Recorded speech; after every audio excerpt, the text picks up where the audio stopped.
Hi, and welcome to 3 Things in 3 Minutes. I'm Nersi. Today we are looking at Gloomhaven Jaws of the Lion from Cephalofair Games. It plays 1 to 4 players and plays in about 30 minutes per player. What it's about: Gloomhaven Jaws of the Lion is both an expansion and a standalone beginner set to the popular Gloomhaven, which is a cooperative campaign-based tactical RPG game.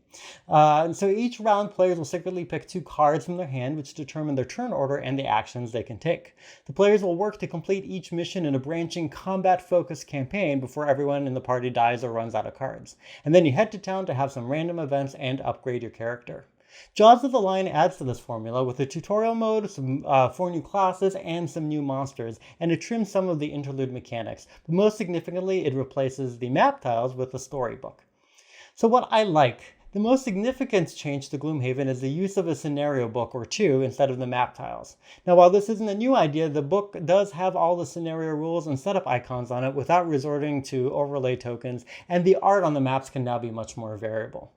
The game is also designed primarily with the intent of bringing in new players into the Gloomhaven fold with 5 tutorial missions. Now they're quick, they gradually add in new rules, and they have some introductory action cards that have text on them that explain the game mechanics.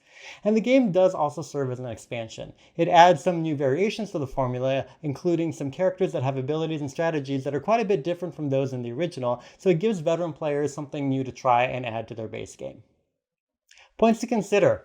Now, if you're a fan of Gloomhaven, this game gives you more of the same. Now, there are some minor tweaks to the mechanics, but otherwise it's the same game underneath. So if you just wanted more Gloomhaven content, this will give it to you. But if all the bits and focus on combat bothered you, they haven't changed much.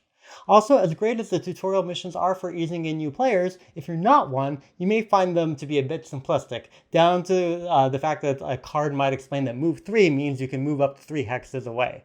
Now, you can skip the tutorial mode if you're familiar with the game, but that means that if you play the tutorial missions with the base rules, they'll be pretty easy. And like in the original, the game still has a lot of bits and particularly a lot of cards, and it still does not have a great storage solution without resorting to a third-party storage. Now, credit is that they tried to address this, so there's kind of this flimsy plastic token tray that's in the box, which is, not that great, but hey, it's a step in the right direction. So in summary, it's a version of Gloomhaven that functions as a tutorial, expansion, or a standalone game with all of the good and the bad of the original. The tutorial mode is helpful, especially for new gamers, but Gloomhaven veterans will probably just want to skip through the tutorial.